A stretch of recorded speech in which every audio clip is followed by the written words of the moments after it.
मेरे पास सिनेमा है, मेरे पास सिनेमा है। देखिए, डायलॉग बोलना फिल्म एक्टर्स का काम है, मेरा काम तो आपको इंटरव्यू देना है। This is Anurag Thakur for brute. जैसे हमने देखा था यूट्यूब के कुछ चैनल्स हैं जिन्हें बैन कर दिया गया जो फेक न्यूज़ के थे, तो क्या आप हमें थोड़ी अंडरस्टैंडिंग दे सकते हैं कि डिजिटल को कैसे देख रही है गवर्नमेंट और क्या पॉलिसीज ऐसी हैं जो कंटेंट क्रिएशन को आगे बढ़ा सकती हैं? यूट्यूब चैनल्स को बैन करने की बात है, वेब पोर्टल्स को बैन करने की बात है, तो ये केवल उनको किया गया है जो भारत और भारतीयों की सुरक्षा के साथ खिलवाड़ कर रहे थे, देश में भय, भ्रम और भ्रांति फैलाने का काम कर रहे थे, और जो देश के खिलाफ काम करते हैं उनके खिलाफ ही कड़ी कार्रवाई की गई। उसका देश भर के लोगों ने स्वागत किया है।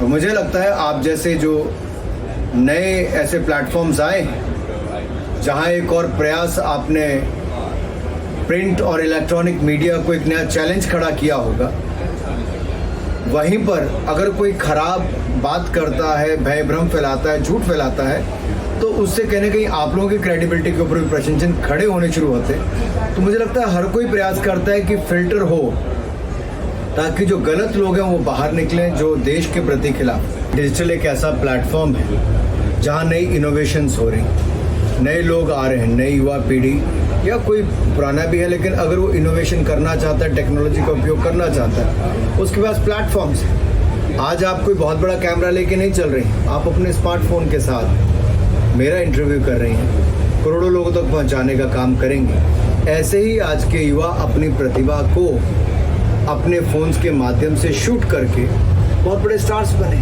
अलग अलग प्लेटफॉर्म्स पे बने। तो फर्क ये पड़ता है कि अगर आपके कंटेंट में दम है तो किसी भी प्लेटफॉर्म के लिए बड़ी ताकत बन जाता है। तो ये कंटेंट की ताकत है, और जो अच्छा कंटेंट बनाता है, इनोवेट करता है, वो आज बहुत बड़े स्टार हैं। उनको फिल्मों में आने की जरूरत नहीं पड़ी, उनकी कमाई बहुत सारे टीवी और फिल्म स्टार से ज़्यादा है। तो जिसमें कला है, जिसमें वो काबिलियत है, उसको कोई रोक नहीं पाता। और जहाँ तक डिजिटल प्लेटफॉर्म्स की बात है, हमने तो अधिकार ही उनको दे रखे हैं, उनको ही दे रखे हैं। कोई उनके खिलाफ अगर कोई ऑब्जेक्शन भी आता है, कोई कंप्लेंट आती है, उनको अपने स्तर पे ही उसको करना है। और वो अभी तक तो अच्छा चल रहा है। मुझे पूर्ण आशा है वो अपनी जिम्मेदारी को समझेंगे और अच्छा करेंगे।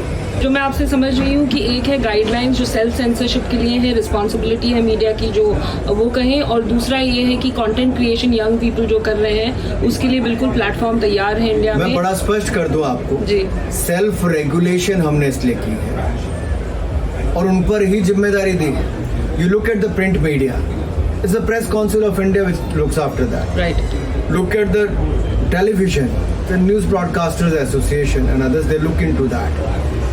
Whether it is online mediums like yours, it's also self-regulated. It is only at the third tier which it come to the government of India for, and even that's a committee of departments. India is at the cusp of greatness with our films taking international stage more and more. Back home बहुत सारा विवाद है Bollywood Hindi film industry को लेकर, south film industry को लेकर। As somebody who is the minister, what advice would you like to give? Bharat को तो अपनी विविधताओं के लिए ही जाना जाता है। अनेकता में एकता का पाठ हमें सारी उम्र पढ़ाया गया।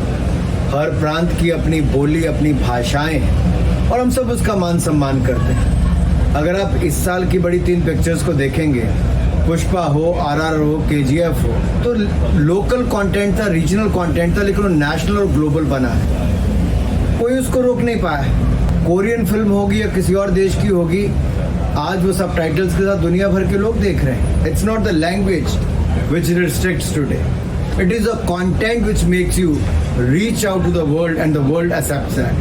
तो हमारी ताकत हमारी कंटेंट क्रिएशन में है। भाषा कहीं नहीं रोकती है, ना देश के अंदर ना दुनिया भर में। Does India need to re-look at its censorship laws या OTT के लिए censorship is where do we stand on content? जब कोई ऐसी स्थिति आएगी तब उस पर विचार किया जा सकता है, लेकिन आज की स्थिति में जो चल रहा है, जैसे मैंने पहले कहा, सेल्फ रेगुलेशन की हम बात करते हैं, तो हमने पहले भी देखा है उसमें सब लोग अपने अपने स्तर पे करते हैं, और कहीं पे कुछ ऐसी स्थिति है तो अब की समय देखेंगे, सरकार उस समय निर्णय करेगी, लेकिन आज की स्थिति में तो कुछ मुझे ऐसा दिखता नहीं है।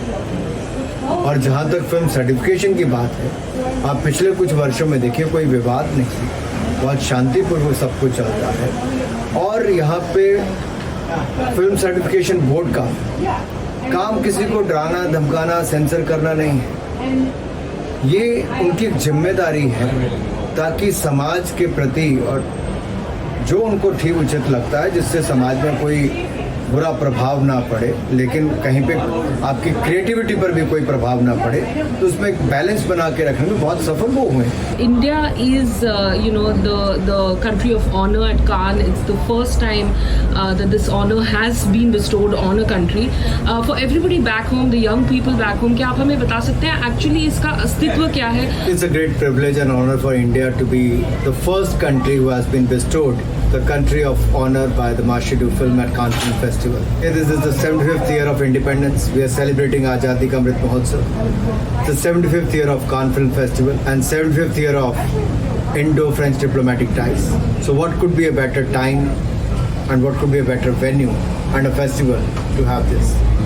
जैसे आपने कहा कि सबसे बड़ा म्यूज़िक और फिल्म इंडस्ट्री जो है दुनिया में इंडिया में है, हम कैसे और चमक सकते हैं अंतर्राष्ट्रीय सितारे बनकर अंतर्राष्ट्रीय स्तर पर?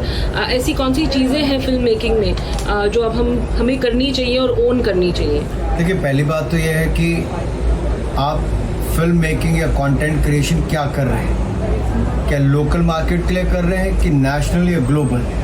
आज अगर देखा जाए कोई पिक्चर किसी दायरे में बंधी हुई नहीं है, ना वो भाषा उसको रोकती है, अगर उसका कंटेंट अच्छा है, स्टोरी अच्छी है और वो एक इम्पैक्ट छोड़ रही है अपने व्यूअर पर, तो आज वो रीजनल नहीं है, वो लोकल नहीं है, वो नेशनल और ग्लोबल होने में कोई समय नहीं है। एक आपसे कुछ लाइट सवाल पूछना चाहेंगे। हमने देखा है आपको पुशअप्स करते हुए, being really fit, doing lots of things.